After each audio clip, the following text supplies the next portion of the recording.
بسم اللہ الرحمن الرحیم۔ انصار کا ایک شخص رسول اللہ صلی اللہ علیہ وآلہ وسلم کی خدمت میں آیا۔ وہ آپ سے کوئی چیز چاہ رہا تھا۔ آپ صلی اللہ علیہ وآلہ وسلم نے اس سے فرمایا، تمہارے گھر میں کوئی چیز ہے؟ اس نے عرض کیا، جی ہاں، ایک کمبل ہے جس کا ایک حصہ ہم اوڑھتے اور ایک حصہ بچھاتے ہیں، اور ایک پیالہ ہے جس سے ہم پانی پیتے ہیں۔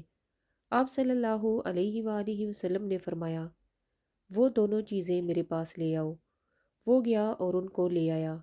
رسول اللہ صلی اللہ علیہ وآلہ وسلم نے ان دونوں کو اپنے ہاتھ میں لیا، پھر فرمایا، انہیں کون خریدتا ہے؟ ایک شخص بولا، میں یہ دونوں چیزیں 1 درہم میں لیتا ہوں۔ آپ صلی اللہ علیہ وآلہ وسلم نے فرمایا، 1 درہم پر کون بڑھاتا ہے؟ یہ جملہ آپ صلی اللہ علیہ وآلہ وسلم نے 2 یا 3 بار فرمایا۔ ایک شخص بولا، میں انہیں 2 درہم میں لیتا ہوں۔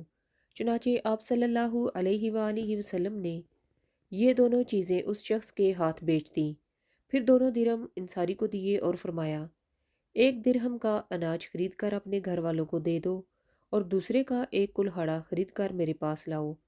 اس نے ایسا ہی کیا۔ رسول اللہ صلی اللہ علیہ وآلہ وسلم نے اس کلہاڑے کو لیا اور اپنے ہاتھ سے اس میں ایک لکڑی جما دی اور فرمایا، جاؤ اور لکڑیاں کاٹ کر لاؤ اور بیچو، اور 15 دن تک میرے پاس نہ آؤ۔